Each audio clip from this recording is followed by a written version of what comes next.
Muy buenas noches a todas y a todos ustedes. Ahora hay que decir a todas y a todos. Yo en realidad lo que quiero hacer es darles las buenas noches a todos ustedes.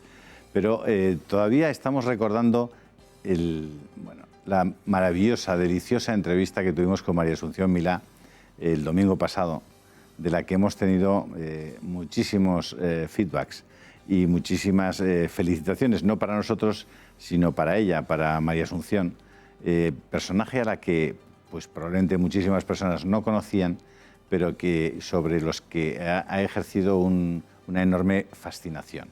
Sin haber pasado esa semana, esta noche, pues nos encontramos con un personaje de una faceta bien diferente a la que presentábamos con María Asunción, pero que tiene, desde mi punto de vista, un enorme interés para nuestros espectadores, para todos ustedes.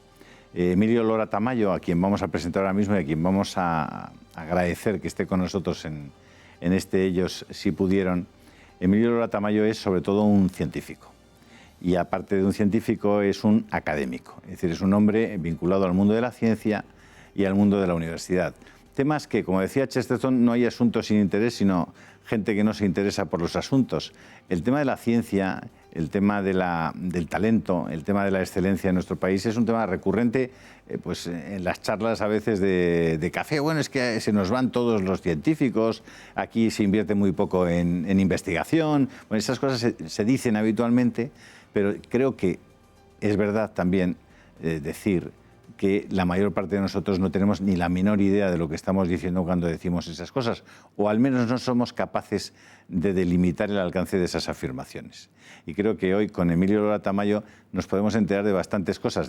Vamos a saber cosas desde el Prestige, en el que él ocupó una comisión de investigación y de información sobre ese asunto, hasta pues, su actual responsabilidad, que es la de rector de la Universidad Menéndez Pelayo, la Universidad Internacional Menéndez Pelayo. Emilio Lora Tamayo decía al principio, es un científico. Un científico, antes que eso era un bachiller que estaba en el Colegio del Pilar y antes que eso en el Instituto de Selección Escolar. Don Emilio, cuéntenos un poco ese Instituto de Selección Escolar. Bueno, ese era un colegio que en principio estaba fuertemente subvencionado por un patronato. En aquel momento yo creo que el patrono principal era el señor Aguirre, José María Aguirre, presidente de Agromán a la sazón. Y era un colegio que se regía además con una serie de métodos didácticos que eran herederos directos de la Institución Libre de Enseñanza, del Colegio Estudio. Eran muy avanzados para la época, a pesar de que tenía todo un ideario, si se puede llamar, entonces no se llama ideario, ahora se llama ideario, pues que era bastante cristiano-católico, ¿no? Y allí... No la Institución Libre de Enseñanza, no, que era más bien lo contrario. Era más bien laica en ese sentido, sí, ¿no? Pero allí había muchos chicos que estudiaban en virtud de eso, que estaban becados por esa facilidad y estudiaban pues, por su coeficiente intelectual y por la capacidad que tenían de responder a una enseñanza pues en ese momento privilegiada. Bueno, empezó a fallar la financiación y entonces incorporaron más gente, no solamente los becarios, sino gente que pagaba lo que tenía que pagar. ¿Dónde estaba físicamente el Instituto de Estaba en la calle Rafael Calvo. Ahora ya no existe, aquí hay cerquita, un edificio. aquí sí, al lado. Está muy cerca, muy cerca. Y allí estuve hasta los 14 años, hasta los 13 años, ¿no? Que era el cuarto y reválida, en que aquello ya pues... O sea que era ya usted entonces un alumno bachiller. Excelente. No, acabé de bachiller. Íbamos a examinarnos al Ramiro de Maeztu, porque íbamos como alumnos libres al Ramiro de Maeztu. Y después ya acabé en otro colegio, en el Colegio del Pilar. Y ya se fue usted al Colegio del Pilar y de ahí se va a la universidad. Eso es. A la Universidad Complutense de Madrid. Exactamente. ¿Y qué hace en la Universidad Complutense? Pues allí... ¿Hizo un máster como...? No. En aquella esos másteres que se hacen ahora. En aquella época no había la estructura de la enseñanza de esa misma, de la enseñanza universitaria como ahora. Había las licenciaturas que ocupaban 5 años y estuve yo los 5 años estudiando la licenciatura en Ciencias Físicas en la especialidad de electrónica. Y bueno, salí como licenciado en Ciencias Físicas e inmediatamente, acabé en junio de, ya no recuerdo qué año, sería el año 70 o 71, y me marché al extranjero, me marché a Toulouse, que era algo que en esa época se ansiaba mucho, lo de ampliar fronteras, bueno, no solamente por la parte académica o científica, sino por otra serie de variables que se pudieran conjugar en una formación. Y la verdad es que todo el mundo estaba deseando enganchar de alguna forma una oportunidad para irse. Yo me fui a estudiar una especialización ya en el área de teoría de circuitos, de simulación de circuitos, de dispositivos semiconductores, 2 años a Toulouse. ¿Qué abarca? Vamos a ver, estamos hablando del año 71, por tanto la electrónica en ese momento no era el hard de la informática actual. ¿Qué era la electrónica en ese momento? Bueno, sí. Sí lo era. Sí, el hard. Yo me acuerdo que yo trabajaba en la universidad, trabajaba en el centro de cálculo de la universidad con esas tarjetas perforadas, las fichas perforadas, en un enorme sistema que era un IBM 360. Y eso tenía dentro electrónica. Lo que pasa es que tenía electrónica discreta. Es decir, había tarjetas que estaban configuradas por elementos discretos, resistencias, condensadores, transistores. Nada más. Los transistores, cuando se juntaron todos en un solo chip, en una sola plaquita de silicio, dieron lugar a los circuitos integrados. Y eso fue ya mucho más posterior. Y además constituye un poco mi campo de especialización, el hardware de ordenadores y en general de cualquier sistema electrónico. Entonces, cuando usted se va a Grenoble, se va a hacer una especialización en temas de semiconductores. Efectivamente. En realidad, al principio me voy 2 años a Toulouse, después volví a España, estuve trabajando en el Consejo Superior de Investigaciones Científicas, en concreto en el Instituto de Electrónica, y al cabo de 3-4 años me volví a marchar a Francia, en este caso a Grenoble, donde había un auténtico polo de especialización en microelectrónica. Y ahí sí que estuve trabajando en chips y en reducción de dimensiones, que es algo pues bastante natural. Mientras más pequeños sean los dispositivos que se integran en un chip, en una tableta de silicio, pues más número de transistores se pueden poner, por lo tanto, más complicada, más sofisticada será la función electrónica que realicen. Y eso es un poco la driving force de la electrónica de antes, de ahora y del futuro. Y por eso ahora mismo no hablamos de microelectrónica, hablamos de nanoelectrónica, en que jugamos con dimensiones nanométricas. ¿Cómo es recibido un español, tanto en Toulouse en la primera etapa como en Grenoble en la segunda? Un español bien formado, un científico español de su talla, ¿cómo es recibido en Francia? Bueno, en aquel momento yo era estudiante recién licenciado o con pocos años, pero puedo decir que fui muy bien recibido y que tuve toda clase de facilidades y además me integré muy bien con mis homólogos, también estudiantes de doctorado y doctorandos, tanto en Toulouse como en Grenoble, en el LETI, Laboratoire d'Electronique et Technologie de l'Informatique del Comisariado de Energía Atómica en Grenoble, sin problemas. ¿Cómo se llamaban esos másteres? Se llamaban cursos de profundización, sí, estudios de profundización especializada, DEAs, ¿no? Los sí, DEAs. Allí en Francia, en ese momento, cuando uno se licenciaba, hacía lo que se llamaba un DEA, un diploma de études approfondies, y eso daba lugar a una tesis. Diploma de estudios profundizados. Sí, profundizados, sí. Y después, si acaso, se hacía la tesis de Estado.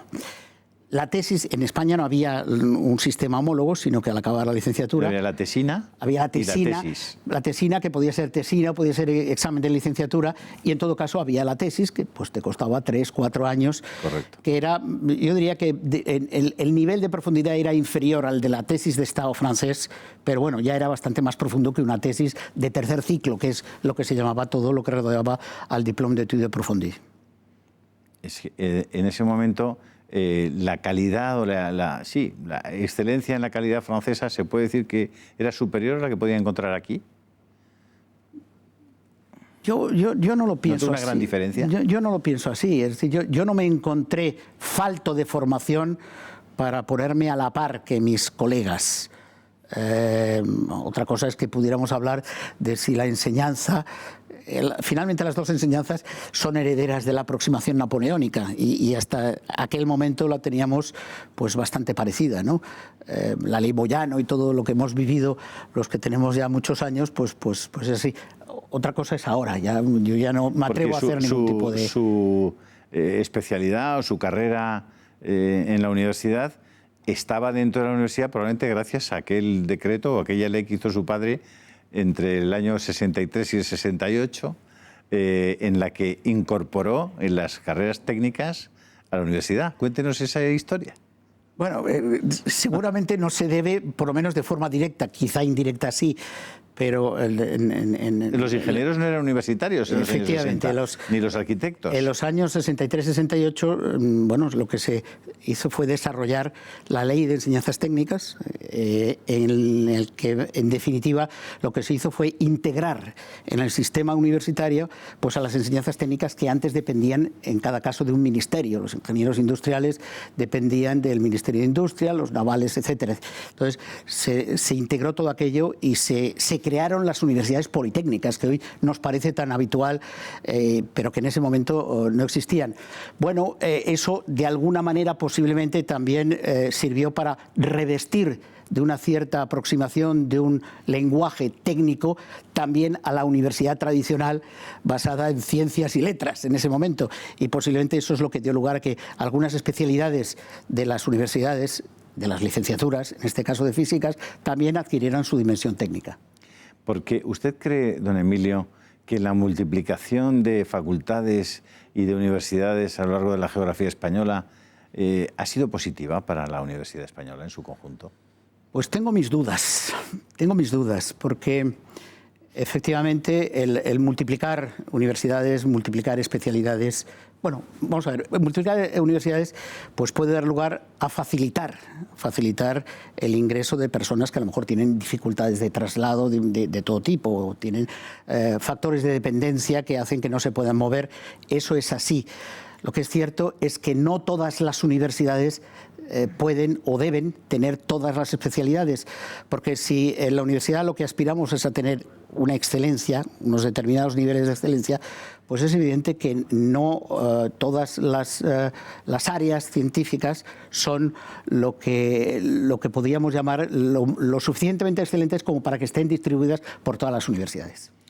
En el fondo usted cree que no, que en la práctica eso ha disminuido la calidad o ha evitado que hubiera concentración de talento. Vamos a ver, por lo menos lo que ha traído consigo es que tengamos que mirar con mucho cuidado dónde se estudia el qué y para qué se estudia el qué y cuáles son los medios y cuál es la calidad de cada área científica, de cada disciplina en cada una de las universidades. Y si usted compara la calidad de esa universidad que usted conoce en los años 70 o 60 y la que usted conoce ahora, que la conoce muy bien, diría que hay una diferencia sustancial. Hombre, el paso del tiempo ha sido favorable a las universidades de ahora, ¿no? Por supuesto, y los medios que tienen ahora no son los de entonces. Entonces, es difícil comparar en diferentes contextos como son estos. Estamos hablando de universidades pues muy reducidas, con cohortes de estudiantes que eran mucho más pequeñas que las que hay ahora, con medios pues mucho más pequeños, pero seguramente con una calidad que se intentaba superar. Seguimos ahora con su itinerario vital dentro de unos segundos. Hasta ahora mismo. Muy bien.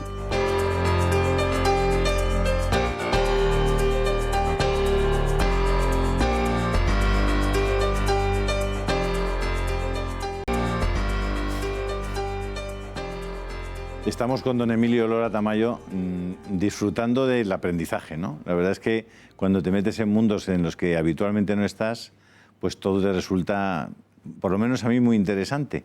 Y además en cada asunto en el que vas profundizando todavía más, porque vas descubriendo, como no puede ser de otra manera, con el paso de los años, que cuanto más sabes, menos sabes.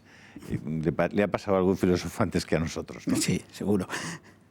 Esta semana pasada, la verdad es que España ha sufrido una transformación como esas de los magos, que de repente no hay nada y sacas un pañuelo y hay un gobierno de multicolor maravilloso con el que la gente está entusiasmada. Una parte de la población cree que todos los problemas del país se van a resolver como por arte de magia. Y hoy domingo pues estamos todavía bajo los efectos de esa anestesia pedrosanchística. Y bueno, pues hablar del tema de la ciencia y hablar del tema de la fuga de cerebros, de lo que algunos llaman fuga de cerebros, o hablar del tema de que el talento no se queda en este país, sino que se va, o de que no hay, simplemente, parece especialmente oportuno, porque siempre ha parecido que la izquierda ponía un especial hincapié en sus programas y en sus intereses por el mundo de la ciencia, por el mundo científico y por dedicar más recursos a eso. Bueno, a ver, tendríamos que matizar todo este tema. Tenemos que matizar. A ver, lo que pasa es que hay que entenderlo bien. Yo, más que de fuga de cerebros, lo que hablaría sería de falta de posiciones para estabilizar a cerebros. Falta de posiciones para quedarnos con talento o para atraer el talento, mejor que quedarnos. Pero, don Emilio, solo el Consejo Superior de Investigaciones Científicas tiene 122 centros, institutos, y tiene a 12.000 personas trabajando. ¿Todo eso es talento científico o no? Sí, pero lo voy a decir. El Consejo Superior de Investigaciones Científicas, que es el primer organismo público de investigación de España, y que es responsable del 20% de la producción científica de España, medido en términos bibliométricos, que es como se mide eso a escala internacional. Bien, pues tiene aproximadamente unos 4.000 investigadores seniors, es decir, que son capaces de desarrollar ellos solos proyectos con toda cantidad de becarios, de postdoc, de ayudantes, de lo que haga falta. Bien, pues yo le puedo decir que bueno, el problema ha sido, arranca con la recesión económica, que no es del 12, sino que empieza en el 10 aproximadamente. Empiezan a limitarse los presupuestos y a limitarse los recursos humanos que van colgados de esos presupuestos.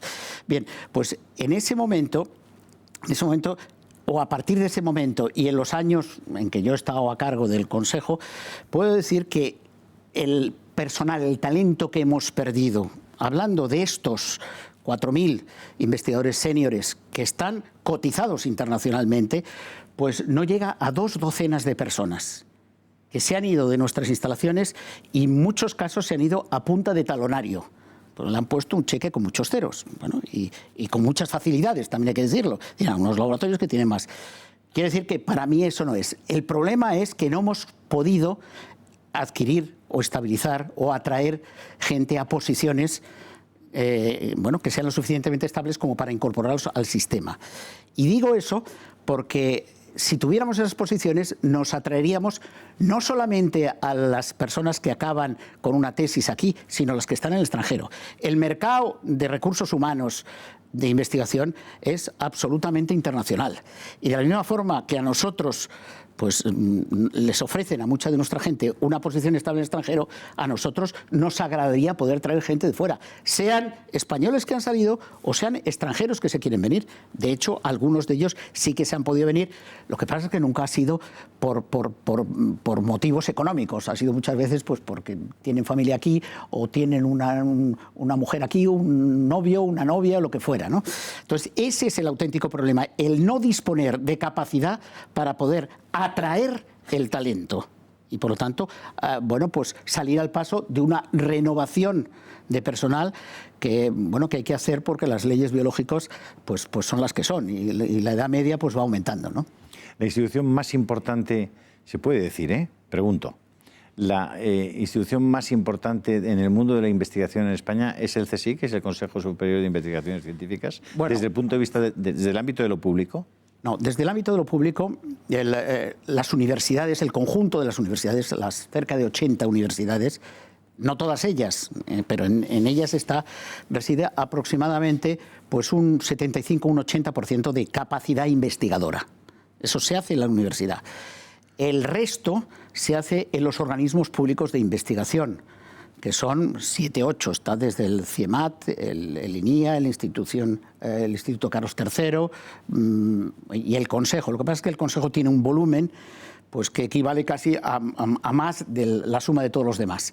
También se hace en los hospitales y también se hace en algunos centros de investigación ad hoc puntuales. Y por eso digo que, en fin, el sistema público mayoritariamente es de la universidad.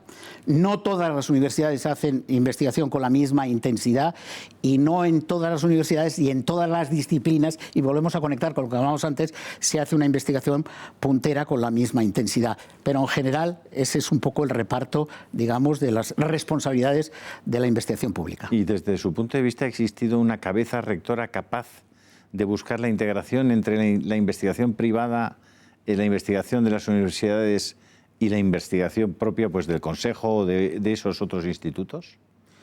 Bueno, es decir, ¿alguien piensa en términos...? Vamos a ver, hay un plan nacional de investigación científica que es el que se ocupa de financiar de acuerdo con unas directrices que emanan de ello pues cada 4 años, cada 5 años que se establece un plan nacional.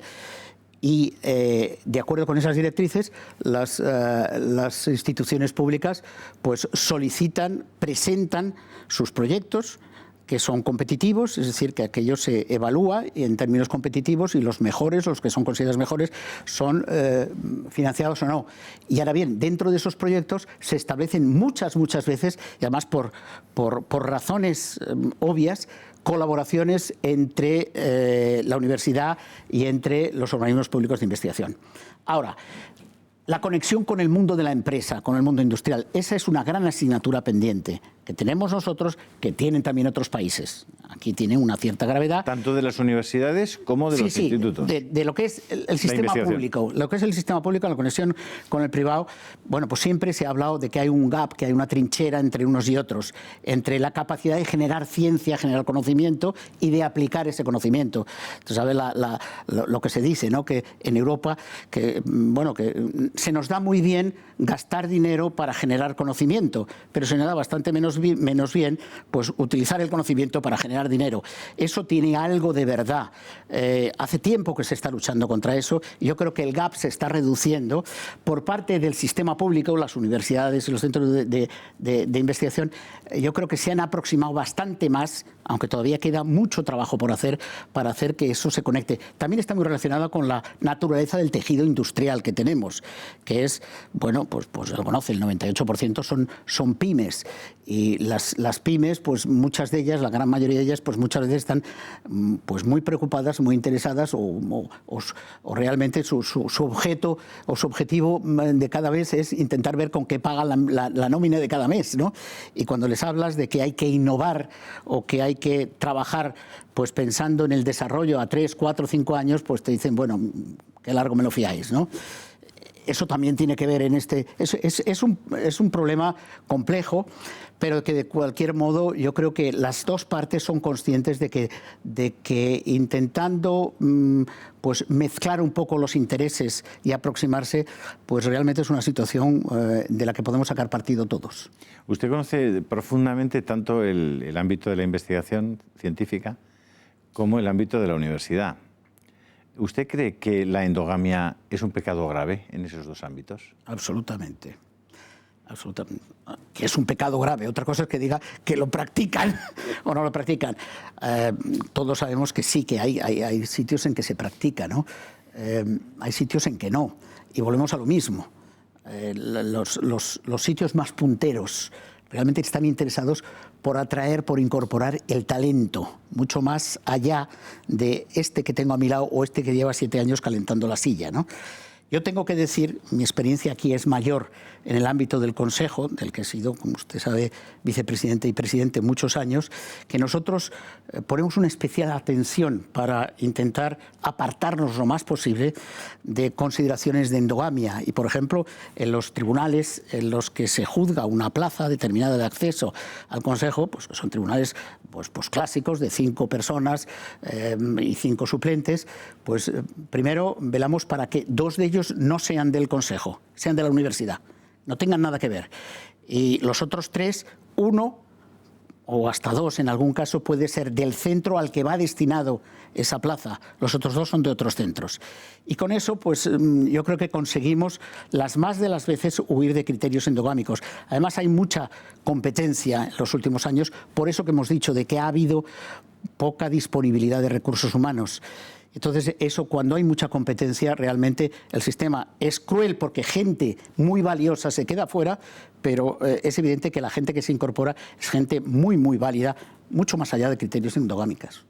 Eso del Consejo Superior de Investigaciones Científicas es digamos, unas siglas que muchísima gente ha escuchado pronunciar alguna vez, porque evidentemente está presente en muchas en muchas noticias, en muchos ámbitos de nuestra realidad social y científica, pero poca gente sabe de verdad qué es. Usted ha sido hasta hace muy poquito presidente de ese consejo. Cuéntenoslo brevísimamente. ¿Qué es el Consejo Superior? ¿Desde quién lo crea?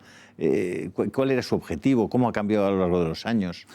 Bueno, pues el Consejo es un organismo público de investigación, donde se hace investigación con criterios de financiación público y de objetivos públicos. Se crea como tal CSIC, como tal Consejo Superior de Investigaciones Científicas, en el año 40 y se le hace el heredero de la Junta de Ampliación de Estudios, que tenía algunos institutos de investigación. Se crea en el año 40. 40. Madre mía. Pero ya digo que hereda lo que hizo la Junta de Ampliación de Estudios, que se crea en el 1907 o 6, no me acuerdo. Su primer presidente es Ramón y Cajal, precisamente, y es el heredero de alguna manera. Se crea pues con 30 y tantos institutos. ¿Y quién es el primer? El primer presidente, ahí sí que me ha pillado, porque si no fue el primero, fue enseguida. La verdad es que no me acuerdo, pero bueno, el caso es que hoy en día está constituido por un colectivo de 12.000 personas, 14.000 si integramos los 2.000 que corresponden a la universidad y que muchos centros mixtos trabajan con nosotros. De ellos hay esos 4.000 a los que mencionaba, profesores de investigación, que trabajan prácticamente en todas las áreas de conocimiento: humanidades, ciencias sociales, biología y biomedicina, recursos naturales, agroalimentación, ciencias físicas, ciencias químicas y ciencias de materiales. Con eso se define prácticamente el espectro de toda la ciencia y de todo el conocimiento. Y lo hacen en 122 institutos de investigación de distinta talla. El más pequeño puede tener 25 personas, el mayor puede tener 400 personas. Que están distribuidos por toda la geografía, por razones históricas, por esa herencia de la Junta de Ampliación de Estudios y por también razones obvias. Hay una alta densidad en Madrid, hay también alta densidad en Cataluña, en Barcelona sobre todo, en Valencia, en Sevilla, pero hay centros pues en Castellón de la Plana, hay centros en Santander, hay centros en Galicia, por supuesto, etcétera. Hay muchos centros, muchas veces que tienen además un origen histórico que está vinculado a la realidad socioeconómica. Por ejemplo, hay centros de ciencias del mar, ciencias pesqueras se decía en su momento, pues en Vigo, en Barcelona, en Cádiz, en Castellón. Otros de ciencias agrarias, donde pues en Andalucía, en Málaga. Quizá usted no sepa que el centro de Málaga es el centro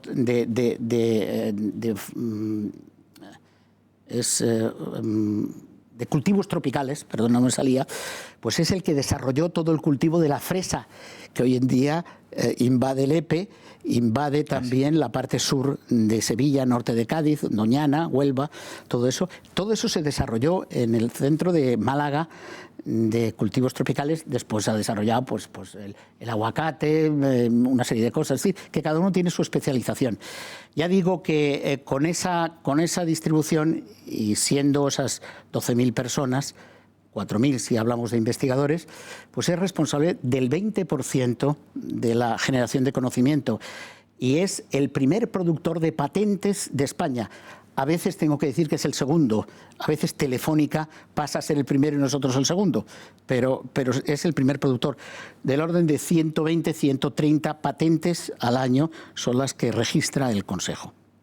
¡Qué barbaridad! Es un modelo... Es un gran desconocido. Sí, además ¿Qué presupuesto tiene el CSIC? Pues cuando yo lo dejé, que fue el año pasado, en noviembre, tenía 600 y pico millones. Y ha tenido presupuestos más altos, precisamente cuando empezó la recesión, ha llegado a tener cerca de 900 millones. Estamos hablando de una institución de enorme importancia, de enorme trascendencia en España. Por supuesto. Usted justamente estuvo trabajando en uno de esos institutos, ha estado trabajando mucho tiempo, que es el Instituto de Microelectrónica de Bellaterra, de la Universidad Autónoma de Barcelona, cuyo campus está en Bellaterra. Eso es. Ahí ha pasado una parte de su vida felicísima, ¿no? Es el Instituto de Microelectrónico ubicado en Bellaterra, la Universidad Autónoma, pero es del Consejo. No, porque podía ser un centro mixto a veces. Este no es mixto, Correcto. esto es propio, único, solo que tiene algunos, por un convenio particular, algunos profesores, algunos catedráticos que trabajan allí. Es mi caso, yo soy catedrático de la Universidad Autónoma y, bueno, hasta que entré por última vez de presidente, he sido director de ese centro. Centro que se ha creado ex novo a partir de los años 85, 86, en la que a mí me mandaron allí a ponerme de acuerdo con el catedrático de electrónica de la Universidad Autónoma para situarlo el centro allí. Tengo que decir que tuve toda clase de facilidades, un entendimiento absolutamente cabal con ellos y además con el rector y con todas las fuerzas de la universidad. Y gracias a eso, en el 85, 86, empezamos 4 personas a diseñar sobre los planos lo que sería el centro de microelectrónica. El centro ya funciona perfectamente, tiene la mayor sala blanca que hay en España, con 1.500 metros cuadrados. Y tiene ¿Qué es una sala blanca? Una sala blanca es una sala exenta de polvo, porque en los chips con dimensiones micrométricas o nanométricas, una mota de polvo que tiene dimensiones de muchas decenas de micras mata completamente la funcionalidad del chip. Por eso tiene que ser una sala exenta de polvo, con aire filtrado, aire atemperado, controlar una humedad. 1.500 metros cuadrados, sí, sin polvo. Sin polvo y llenos de equipos distintos que hacen los distintos procesos que sirven para hacer un ¿Cuántas circuito personas integrado. trabajan en este instituto? En el instituto ahora mismo del orden de 180. Hemos llegado a ser 220 o 215. O sea que este instituto de microelectrónica podríamos decir que es una de esas presencias del Estado español en Cataluña que pasan desapercibidas como tantas otras, pero que producen un gran bien para Cataluña. Absolutamente. Además, un bien, ese sí que es un bien diferencial, porque es el único sitio de España donde se pueden hacer circuitos integrados, chips a la demanda o dispositivos micro y nanoelectrónicos a la demanda. Y lo hace el Estado español a través del Consejo Superior de Investigaciones Científicas dentro del campus de la Universidad Autónoma de Barcelona en Bellaterra. Exactamente. Bueno, pues esta es una de esas cosas que los españoles no sabemos, probablemente los españoles que viven en Cataluña tampoco, pero que va bien saber, ¿no? Porque como estas hay muchísimas cosas. Efectivamente, así es. ¿Y qué es hoy la microelectrónica? Bueno, la microelectrónica hoy ya... ¿Estamos arriba en el tema de la microelectrónica en España? No. Estamos... No, y le voy a decir que la microelectrónica, que hoy en día ya no es microelectrónica, sino que es nanoelectrónica, porque de tener las mínimas dimensiones en un circuito del orden de la micra hemos pasado al orden del nanómetro. Eso no excluye que muchas de sus funcionalidades... Un nanómetro que es una millonésima de... El nanómetro es 10 a la menos 9, es una milésima de micra, que a su vez es una millonésima de metro, o una milésima de milímetro, como se quiera decir. Correcto. Entonces, lo que sí es cierto es que la nanoelectrónica, microelectrónica, tal y como la conocemos, sirve para hacer chips, sirve para hacer memorias, memorias de cada vez mayor capacidad, hablamos de 1 giga, de 10 gigas, de 30 gigas. Bien, se deja al margen un gran conjunto de aplicaciones que están basadas precisamente en las capacidades de la microelectrónica, sin necesidad de llegar a esas dimensiones. Por poner un ejemplo, es como si hablamos del Corte Inglés o la tienda, la boutique de la esquina. Corte Inglés o Zara hace pues producción en serie, pues se pueden abaratar, se pueden hacer grandes números, grandes producciones. La ley de rendimientos. Claro, en la boutique de la esquina te van a hacer algo a la medida. Y lo de la medida es muy importante porque cada vez se utilizan más dispositivos a la medida. Por ejemplo, todos los sensores, los airbags, por ejemplo. Los airbags que ahora se producen en grandes cantidades en el Corte Inglés y Zara de la electrónica, empezaron realizándose con dispositivos microelectrónicos. Nosotros hemos hecho acelerómetros para airbags, lo que pasa es que ya no interesan. Pero hacemos muchas aplicaciones en el dominio de la micro con alguna incursión en el dominio nano, es decir, con algún dispositivo nanométrico que tiene aplicaciones muy específicas. Es el concepto de la aplicación de la tecnología para necesidades específicas. En general, eso es una tecnología que sirve para muchas cosas y lo único que hace falta es ponerle materia gris encima. Cualquier persona que conozca los rudimentos y conozca las capacidades de estas tecnologías, lo que tiene que hacer es sentarse y pensar, y enseguida te saca alguna aplicación. Seguramente de las 10 que saca, 9 son tonterías o no funcionan, pero una puede dar en el clavo. ¿Y cómo rayos se maneja industrialmente esas medidas? ¿Cómo se manejan productos que responden a medidas nanométricas? Bueno, el corazón de esto está en lo que se llama la litografía, que es definir geometrías de esos tamaños. Bueno, tradicionalmente se han venido definiendo por procedimientos fotolitográficos. Fotolitografía, cada vez dimensiones más pequeñas. Lo que pasa es que esas dimensiones en que la foto impresiona unas determinadas resinas sensibles a través de una máscara, de un cliché, pues cuando las dimensiones se aproximan a la longitud de onda de la luz, ahí tenemos una serie de problemas importantes. ¿Y qué es lo que se hace entonces? Prescindir de la luz y utilizar otras radiaciones que tengan una longitud de onda más pequeña. Por ejemplo, radiación de electrones. Claro que eso no es obvio. De aquella forma que la luz la da una bombilla, que es un dispositivo pequeño, pues la fuente de electrones es un cacharro mucho más grande. Es un sincrotrón, por ejemplo. Es decir, que el corazón de la definición de dimensiones está en eso, en definir motivos tan pequeños. ¿Por qué me decía, rápidamente me ha dicho, no, nosotros no estamos en la vanguardia de esto? ¿Por qué cree que ha ocurrido? ¿Por qué ha sido ese proceso? Vamos a ver, porque hay que... Cuando a nivel, digamos, de talento... No, de talento no hablo de talento, hablo de medios y de capacidades. Correcto. Los medios y las capacidades son tan enormes que incluso ya hoy en día las grandes fábricas de la punta de lanza de lo que es la nanoelectrónica no se hacen por una sola compañía, se hacen en colaboración de 2 o 3 compañías, porque las inversiones son enormes, son tremendas. Y no es por ahí por donde tenemos que ir. Tenemos que ir, y en eso sí que estamos, en aplicar el talento y en las aplicaciones. Correcto. Y ahí sí que estamos en este momento estamos en una cierta vanguardia. Estamos en la vanguardia, estamos en la aplicación a sensores químicos, sensores mecánicos. Habrá oído hablar de la lengua electrónica o la nariz electrónica. No he oído hablar. Bueno, pues son chips que lo que hacen es oler y detectar moléculas de un determinado grosor o de una determinada naturaleza.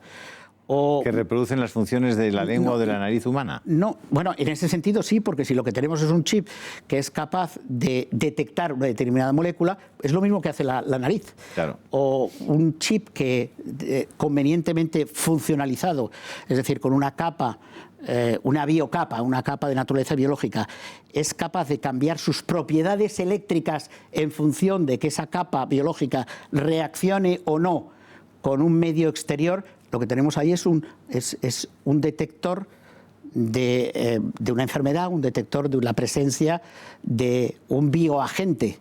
Y en ese sentido, por ejemplo, si hablan, nosotros en Barcelona pues hemos desarrollado algún chip que detecta el virus del VIH de esa forma.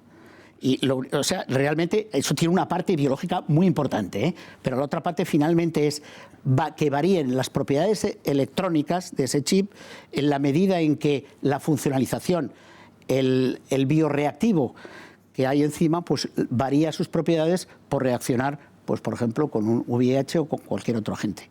Estamos hablando de aplicaciones infinitas. Infinitas, por eso digo que es realmente lo que hace falta es tener talento para pensar, porque esas tecnologías pues dan unas capacidades inmensas. Claro, pero luego la fabricación en serie, por explicarlo rápidamente, sí que necesita inversiones extraordinarias. Sí, pero depende de las aplicaciones. Las series no tienen por qué ser tan enormes. Correcto. Ahí en microelectrónica se trabaja en lo que se llama un proceso batch, un proceso en obleas de distintos tamaños, y dentro de las obleas se definen chips, de manera que al cortarlos al final del proceso, pues salen de una oblea pues 200, 500, 1000 chips. Entonces hay determinadas aplicaciones en que no hace falta tantos chips. Por ejemplo, nosotros tenemos lo que se llama un ISFET, que es un transistor de efecto de campo que detecta el pH. Bueno, pues esos a lo mejor, y estamos vendiendo ISFETs para muchos países extranjeros, pero esos con 2.000 o 3.000 al año, que esos se producen en una semana, no hay ningún problema. O sea que dependiendo de las aplicaciones, que son, como digo, es de nuevo el símil de la boutique. La boutique pues vende 5 trajes iguales, lo que no vende es la gran serie. Correcto. Estamos hablando entonces de generación de valor añadido. Exactamente, es puro valor añadido. Pues vamos a seguir hablando de temas científicos, pero si esperan como 1 minuto y medio. Hasta ahora mismo.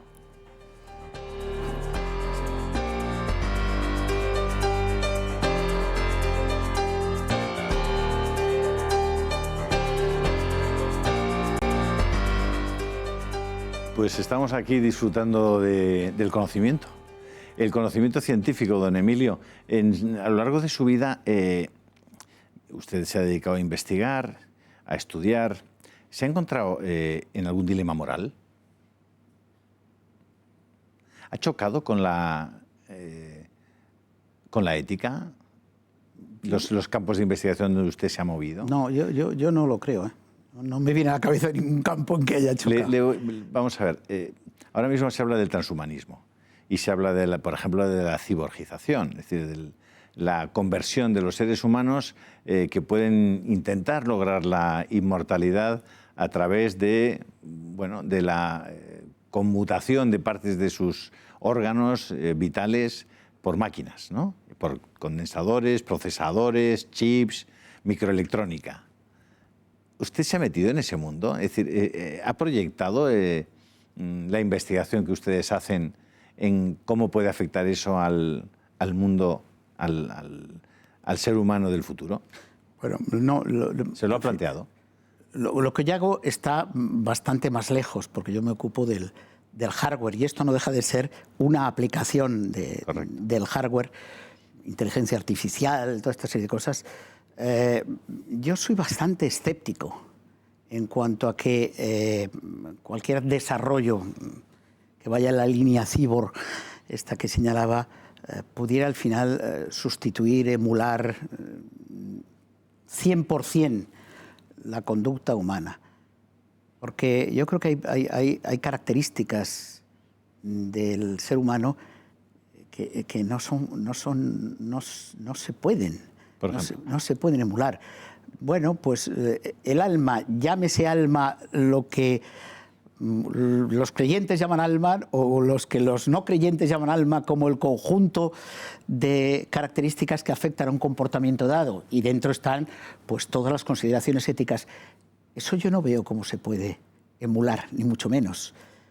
La capacidad de decisión y de toma de decisiones basada precisamente en principios y valores que se están aprendiendo continuamente, que van mucho más allá de una repetición de situaciones, que es lo que un poco está en la inteligencia artificial, el ir aprendiendo de situaciones que se viven o de información que se está dando. Yo creo que estamos muy lejos todavía de eso. Y el todavía lo pongo en letra cursiva, porque yo no sé, yo no creo que lleguemos nunca a eso.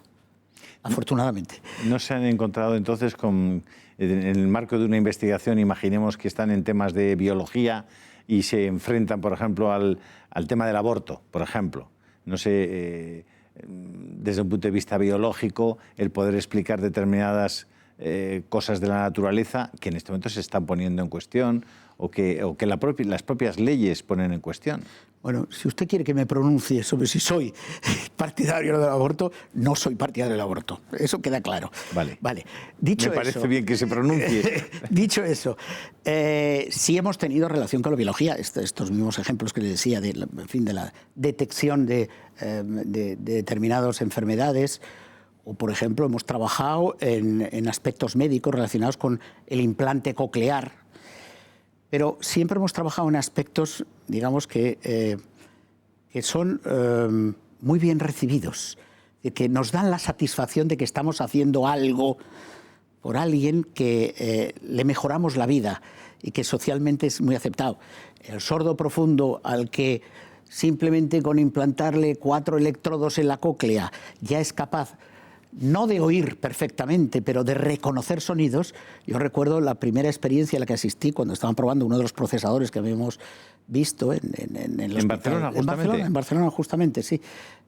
Fue en el hospital de Badalona. Canruti. Canruti, efectivamente. Pues la verdad es que a mí me emocionó profundamente cuando era una mujer vuelta de espaldas a la que se le hablaba. Bueno, nosotros estábamos asistiendo pues con el procesador y tal, él era el médico el que le hablaba y decía una palabra y entonces ella repetía lo que había oído. Había oído otra cosa completamente distinta porque finalmente en el implante coclear todo el espectro de la frecuencia audible, que va de los 2 a los 8 kHz, una cosa así, se condensa en paquetes, pues en 4 paquetes o en 8 paquetes. Es decir, que lo que oye es algo que no tiene nada que ver, pero aprende de eso que ha oído. Y al final, me acuerdo perfectamente la primera vez que le dijeron, pues, Kadira. Silla. Silla. Y ella, pues, dijo, Kadira. Bueno, para mí fue una emoción indescriptible, ¿no? Bueno, pues esos son el tipo de cosas con las que en mi desarrollo profesional de la mano de la electrónica, de la microelectrónica, pues he podido asistir. Es decir, que el camino del avance de la ciencia no tiene por qué ir ni contra la naturaleza ni contra la fe. En absoluto, en absoluto, en absoluto. Yo creo que sería injusto para nuestros espectadores que esta entrevista no contuviera por lo menos alguna historia de cuando usted se hizo cargo de la investigación de lo que había pasado en torno al Prestige. ¿Nos puede contar un poco de eso? Sí. Porque le nombraron, fue Rajoy justamente el que le nombró. Sí, vía el secretario de Estado Pedro Morenés, que era el que tenía competencia en todo el sector de ciencia, de tecnología. Y tengo que precisar que lo que hicieron fue crear una comisión científica para la remediación de la catástrofe del Prestige. Correcto. Porque eso se les ocurrió pues, cuando ya estaba hundido. Cuando ya estaba hundida y constataron por algún procedimiento que fue una bajada del Nautil, que era el submarino que podía llegar allí, que efectivamente se escapaba el fuel y además en gran cantidad de los restos hundidos, y entonces se les ocurrió montar una comisión científica y ponerme a la cabeza. Yo creí que se me había caído el mundo encima, claro, porque además la situación... ¿Usted en ese momento era el presidente del Consejo? No, yo era vicepresidente. Vicepresidente del Consejo. Era vicepresidente. Y bueno, ya sabéis, la presión mediática era mediática y política y lo que fuera era inmensa. Todavía estaban aquellos hombres y aquellas mujeres en las playas limpiando el chapapote para arriba y para abajo. Y claro, yo creí que ahí había llegado el final de mi carrera. Vaya, qué lío, que diría Rajoy, ¿no? Sí. Vaya lío. Bueno, pues montamos una comisión con 20 y tantas personas, expertos, químicos, físicos, ingenieros, biólogos, y además... Yo le puse algunas condiciones y se puede hablar así, secretario de Estado, le dije que quería que fuera absolutamente independiente y que, bueno, yo que quería reportar al público lo que se fuera sacando. Y él me dijo que sí, pero que primero reportara oficialmente y al minuto siguiente en público. O sea, no me puso ninguna condición, que fuera independiente. Y dije que fuera independiente porque se estaban recibiendo muchas presiones de determinados colectivos geográficos, políticos, universitarios, de que este es un problema de Galicia o del norte, ya afectaba también a las playas del norte, y aquí solamente lo tienen que tratar las personas de la universidad de tal, la universidad de cual. Y yo dije que no, que yo, el mejor experto de cada cosa. Y así montamos la comisión. Y cuando el barco ya lo habían hundido. Estaba hundido. Porque ¿quién tomó la decisión de hundirlo? No, el barco se hundió porque se partió por la mitad.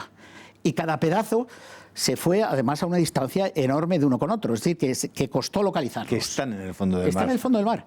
Y que solo tenían petróleo.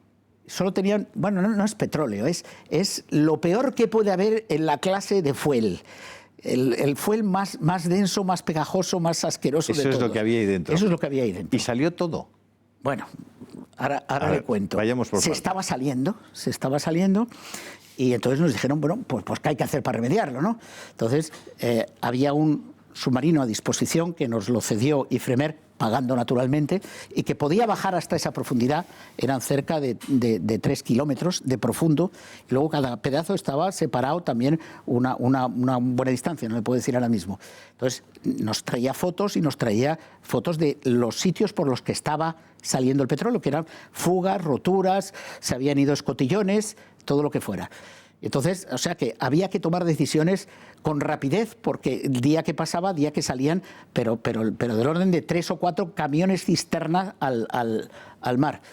Y entonces yo recuerdo que a poco de empezar estuvimos una tarde y una noche reunidos para determinar si lo que hacíamos era encargar a ese submarino que con medios artesanales, como decían algunos opositores, con medios académicos, lo decían con desprecio, que taponara esas grietas, o bien que aquello lo dejáramos a gente que estaba al otro lado de la puerta, que era más profesional y que se venía a ofrecer para aplicar los ROV, los sistemas automáticos, los robots que bajaban colgados de un cordón umbilical y que podían operar y lo que fuera.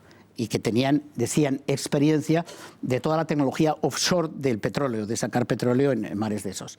Y estuvimos discutiendo mucho tiempo y al final, pues entre la intuición, la providencia o quien fuera, nos iluminó y decidimos que bajara el Nautil, la aproximación académica, como ellos decían, y que hiciera todo lo que pudiera. Y lo que pudiera era tapar grietas con sacos de plomo, para una manta llena de plomo, o tapar agujeros que habían perdido la escotilla con una tapa de madera, lo que fuera, pero era un submarino con 2 personas dentro y con unos brazos robóticos que estaba viendo lo que estaba haciendo. Y podía bajar. 3 kilómetros abajo. Sí, sí. Tardaba como 2 horas en llegar de arriba abajo. Alguna vez alguno de los miembros de la comisión bajó en el submarino. A mí me invitaron a hacerlo y dije que de ninguna manera. Pero bueno, decidimos eso y se puso a hacer esa especie de taponamiento de las fugas, porque había que taponar. Después dejamos para en segunda derivada ver un taponamiento, bueno, una remediación definitiva.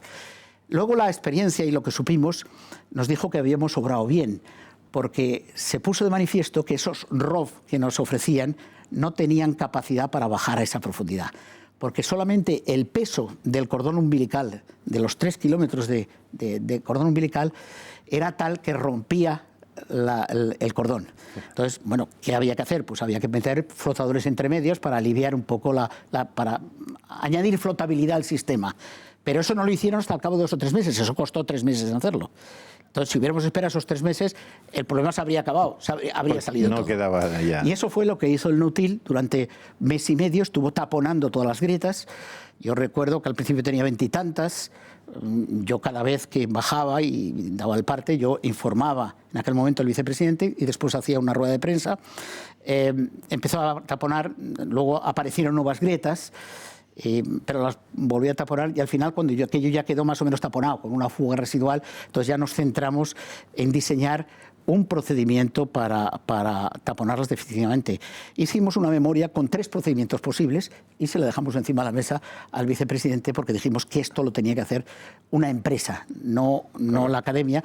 Había que contratar, había que tener una flexibilidad y una facilidad que nosotros no teníamos. Y además, en ese momento dijimos, y además nos disolvemos. Porque lo que no queremos es que haya dos entidades opinando de lo mismo. Claro.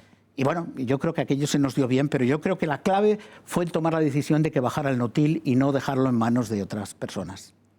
Esa es una experiencia fascinante. Estamos teniendo esta entrevista con don Emilio Lora Tamayo, que es el rector de la Universidad Internacional Menéndez Pelayo. Casi habría que explicar a muchos espectadores quién era Menéndez Pelayo. Bueno, eso me parece presuntuoso si me pongo a hablar de quién era Menéndez Pelayo, pero sí puedo hablar de lo que es la universidad. La universidad tiene 84, me parece, 80 y tantos años de edad. Si tenemos en cuenta que fue fundada en el año 33, 34, me parece que fue, no como Universidad Internacional Menéndez Pelayo, sino como Universidad de Verano de Santander, en Santander. Correcto. Empezó a operar. Menéndez Pidal fue su primer rector en aquel momento. Menéndez Pidal trabajaba en el entonces Consejo Superior de Investigación Científica, que era la institución libre de enseñanzas, en concreto en el Centro de Humanidades. Por eso siempre se dice que hay una vinculación entre el Consejo Superior de Investigaciones Científicas y la universidad. Después de la guerra, estuvo trabajando incluso hasta el año 36 en los cursos de verano, y después aquello se paró hasta el año 41 o 42, me parece que fue, que ya se refundó como Universidad Internacional Menéndez Pelayo. Bueno, y desde entonces seguimos las directrices del principio. Es una universidad que está dedicada a la enseñanza de la lengua española y de la cultura española. Es una universidad que está dedicada al estudio de temas de actualidad, con debates, con seminarios, con cursos monográficos, y eso es lo que celebramos tanto en Santander, que es la raíz de la universidad, como en las otras 11 sedes que tenemos, 10 sedes, perdón, que tenemos repartidas por España. Coruña, Valencia, Pirineos, Huesca, Barcelona, Sevilla.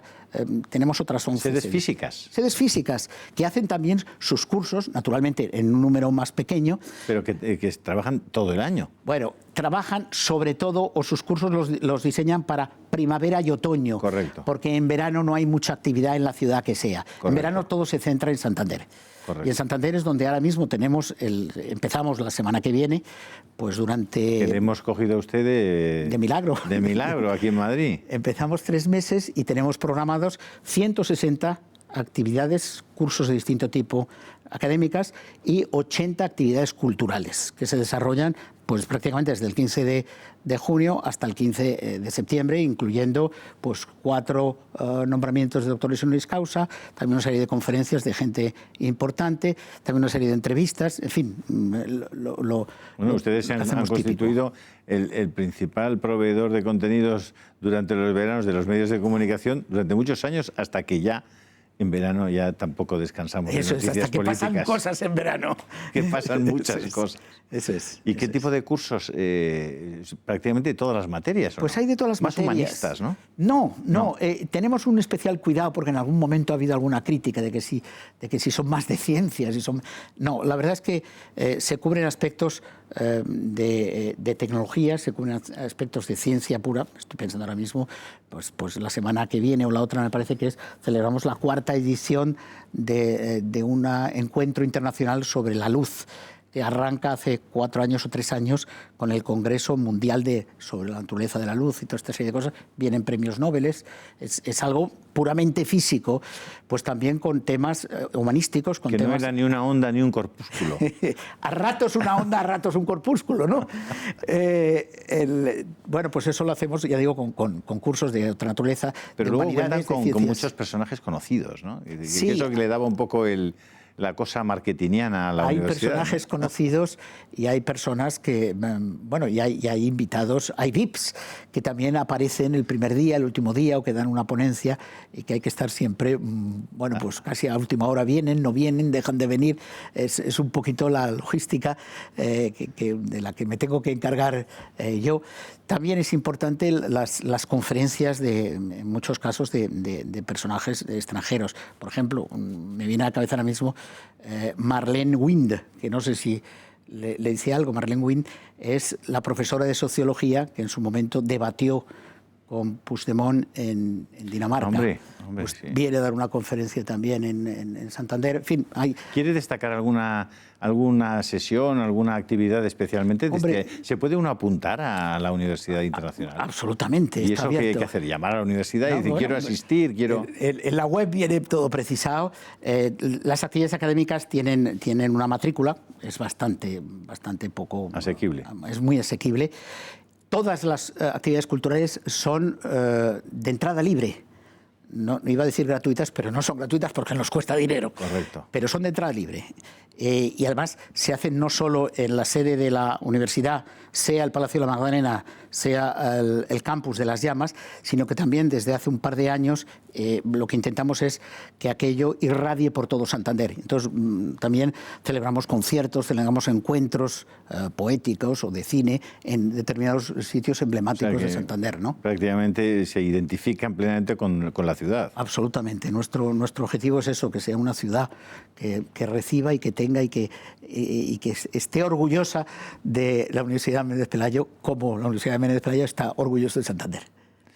Pues aquí tenemos que poner punto y final, don Emilio. Ha sido un verdadero honor contar con usted esta noche, y a nuestros espectadores decirles que el encuentro con el mundo de la ciencia y el mundo de la universidad, pues a mí por lo menos me resulta muy, muy estimulante.